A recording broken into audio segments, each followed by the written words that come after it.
तो hello everyone, कैसे हैं आप लोग। सबसे पहले तो welcome to V R A classes, जहां हम कराते हैं आपकी तैयारी जोरों शोरों के साथ। ठीक है। तो क्लास टेंथ वालों, हम लोग पढ़ रहे थे chapter number 1, chemical reaction and equations. ठीक है। आज उसका सेकेंड वीडियो है। आशा करते हैं कि आप लोग पहला वीडियो देखे होंगे, वो एक इंट्रो टाइप का वीडियो था। इस वीडियो में हम लोग जानेंगे कि केमिकल इक्वेशन क्या होता है और उसको बैलेंस कैसे किया जाता है। ठीक है। वीडियो एकदम ही इंफॉर्मेटिव होने वाला है। आपको बिल्कुल भी टेंशन लेने का ज़रूरत नहीं है। एकदम आराम से वीडियो को देखिए और समझिए। आपको ऐसा लगेगा कि इस तरीके से आपने पहले कोई भी वीडियो नहीं देखी होगी। ठीक है। तो स्टूडेंट्स, चलते हैं स्क्रीन के ऊपर।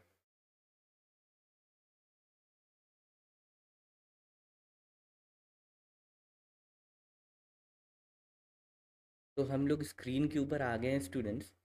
अब सबसे पहले मैं लिख देता हूँ जो टॉपिक हम लोग आज पढ़ने वाले हैं, केमिकल इक्वेशन।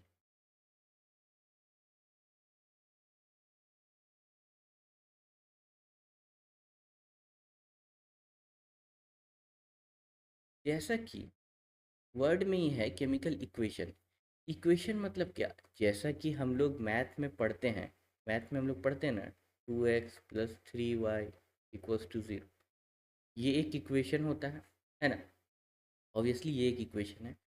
कैसे? तो इसमें एक बीच में इक्वल टू का साइन होता है। कुछ हम लोग लेफ्ट हैंड साइड में लिखते हैं जो कि इक्वल टू के लेफ्ट साइड होता है, और जो इक्वल टू के राइट साइड होता है उसको हम लोग राइट हैंड साइड बोलते हैं। ठीक। यही एक इक्वेशन होता है। तो केमिस्ट्री में भी इसी तरीके से केमिकल रिएक्शंस को लिखा जाता है। तो कैसे लिखा जाता है? तो लिखा ऐसे जाता है कि जैसे मान लीजिए कि हम लोग किस रिएक्शन को ले लें। तो चलिए, सबसे फेमस रिएक्शन को लिया जाता है जो कि आपकी बुक में भी दिया हुआ है। मैग्नीशियम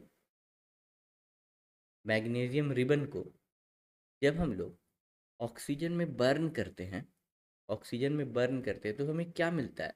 तो हमें मिलता है मैग्नीशियम ऑक्साइड। तो बाबू लोग, ये तो एक रिएक्शन है, एक केमिकल चेंज है ना। कि मैग्नीशियम जब ऑक्सीजन में बर्न होगा तो क्या मिलेगा? मैग्नीशियम ऑक्साइड मिलेगा। ठीक है। तो इसको लिखने का तरीका है कि हम लोग जो भी चीज़ों के में रिएक्शन करा रहे हैं उसको हम लोग लिखते हैं एक एरो से सेपरेट करके। ठीक है। और एरो का हेड जो है ना, जो मेरा प्रोडक्ट बन रहा है उसको दिखाता है। मतलब कि ये जो हेड है, this is head of arrow. ये किस ये किसको शो कराता है? To show product. और जिन चीज़ों को लेके हम रिएक्शन करा रहे थे उसको क्या बोला जाता है? उसको बोला जाता है रिएक्टेंट। को बोला जाता है रिएक्टेंट। ठीक है। तो इसको क्या बोला जाता है? इसको बोला जाता है टेल ऑफ एरो। तो क्या समझे आप लोग? समझे कि हम लोग लिखेंगे इधर रिएक्टेंट, और उसमें रिएक्शंस होगा, और वो क्या बनाएगा? प्रोडक्ट बनाएगा। तो मतलब कि एरो के लेफ्ट हैंड साइड में लिखा रहा है रिएक्टेंट, और राइट हैंड साइड में लिखा रहा है प्रोडक्ट। इतना क्लियर हो गया सबको? बहुत बहुत बढ़िया। अब देखिए, हम तो लिख दिए कि मैग्नीशियम प्लस ऑक्सीजन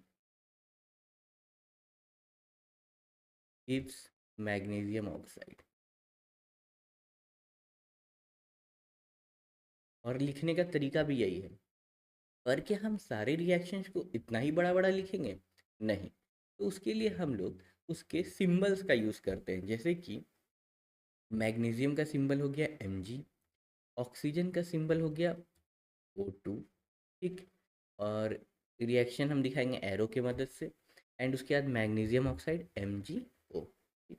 तो ये है लिखने का सही तरीका। पर क्या ये जो हम लिखे हैं केमिकल रिएक्शन, ये सही है? तो भाई देखो, ये सही है? तो ये सही नहीं है। तो क्या गलती है इसमें? इसमें गलती हो रहा है, आपका law of conservation of mass fail हो रहा है। पहले समझ लेते हैं कि ये होता है क्या है। Law of conservation of mass.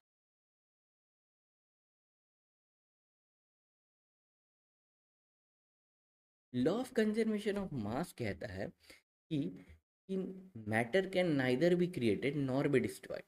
जितना आप मास यूज़ कर रहे हो कोई भी रिएक्शन कराने में, प्रोडक्ट में भी उतना ही मास होना चाहिए, बीच में कहीं भी इधर उधर नहीं हो सकता है। नहीं तो आप यूनिवर्स के इस लॉ को फेल कर दीजिएगा, और ये यूनिवर्स का लॉ फेल हो नहीं सकता है, तो इस ऑटोमेटिकली आपका जो रिएक्शन है वही गलत हो जाएगा। ये कह रहा है कि रिएक्शन में आप जो भी चीज़ यूज़ कीजिए, तो एम कितना है मेरे पास, तो एम तो भाई 1 है। ऑक्सीजन कितना है, तो 2 है।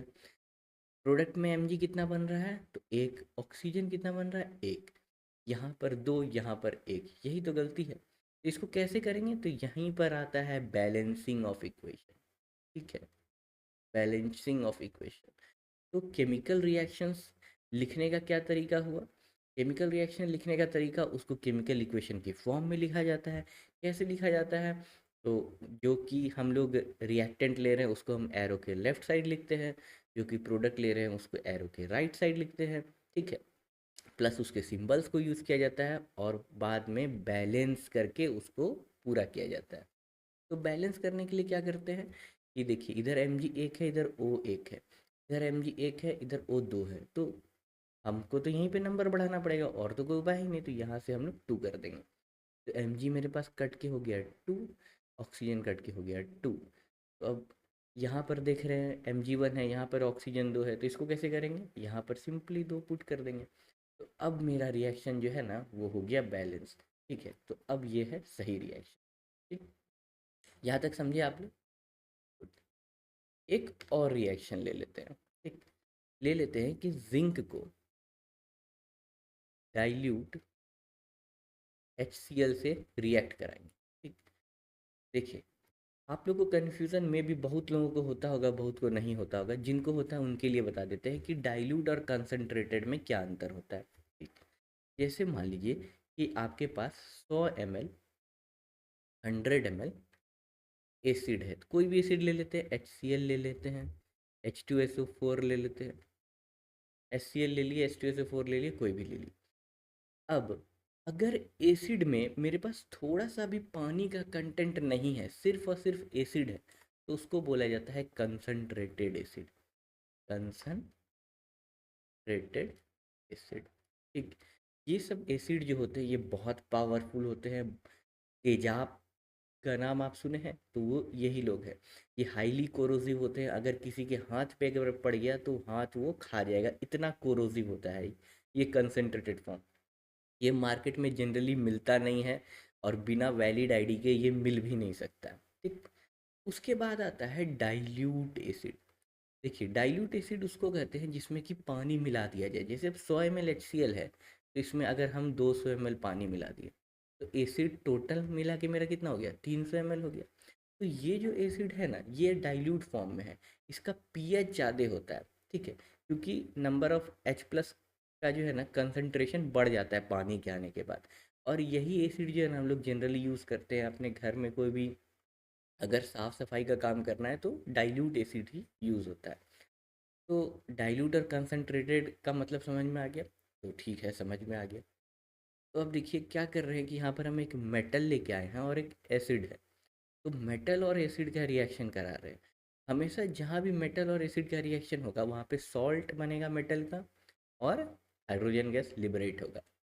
ठीक है, तो जिंक हाइड्रो हाइड्रोक्लोरिक एसिड के साथ रिएक्ट होकर कौन सा सॉल्ट बनाएगा, जिंक क्लोराइड। तो ये लिखेंगे ZnCl2 जिंक क्लोराइड, और प्लस हाइड्रोजन गैस।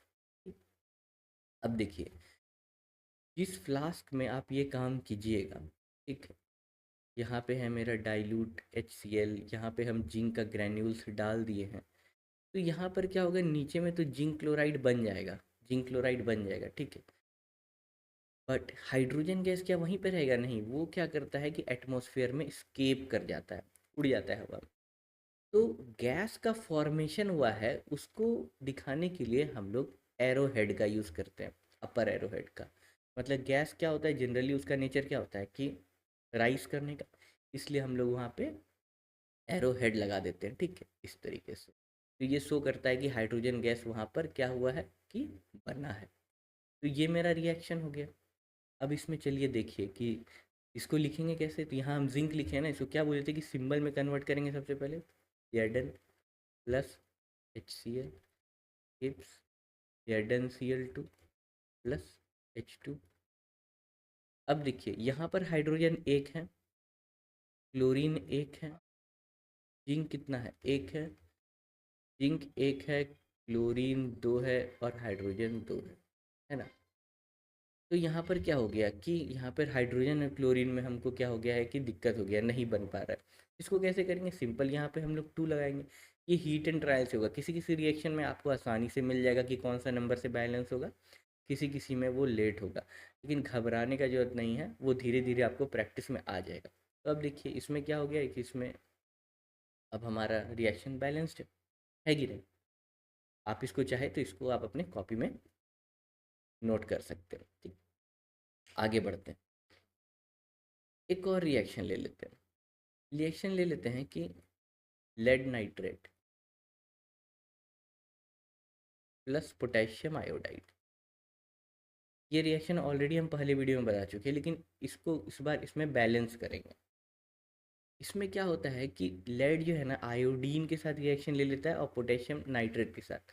तो लेड जो आयोडीन के साथ रिएक्शन लेता है ना, तो यहाँ पे बनाता है लेड आयोडाइड और पोटेशियम नाइट्रेट का फॉर्मेशन होता है। तो ये जो लेड आयोडाइड बनता है ना, ये क्या होता है ना कि नीचे प्रेसिपिटेट कर जाता है। मतलब कि जैसे मान लीजिए कि ये मेरे पास एक बीकर है, इसमें पहले से क्या है, लेड नाइट्रेट दिया हुआ है, लेड नाइट्रेट है, और इसमें हम डाल दिए KI, तो नीचे में क्या होगा ना कि येलो येलो प्रेसिपिटेट बन जाएगा, किसका, तो लेड आयोडाइड का। तो जो जब भी प्रेसिपिटेट बनता है ना तो नीचे बना, तो गैस में क्या किए थे, ऊपर किए थे, इसमें जस्ट ऐसे साइन दे देंगे। तो इसका मतलब क्या हुआ ना कि प्रेसिपिटेट बना है। ठीक है, तो ये सब केमिकल रिएक्शन के नियम होते हैं लिखने के। तो प्रेसिपिटेट बना है, ऐसे करके एरोहेड का रिएक्शन साइन दे देंगे। अब इसमें चलिए देखते हैं कितना है, लेड कितना है, तो एक है। नाइट्रोजन कितना है, तो दो है नाइट्रोजन। ऑक्सीजन कितना है, तो ऑक्सीजन है 6। पोटेशियम कितना है, तो पोटेशियम है 1। आयोडीन कितना है, तो वो भी है 1। इसमें कितना है लेड, तो इसमें है 1। आयोडीन कितना है, 2। पोटेशियम कितना है, 1।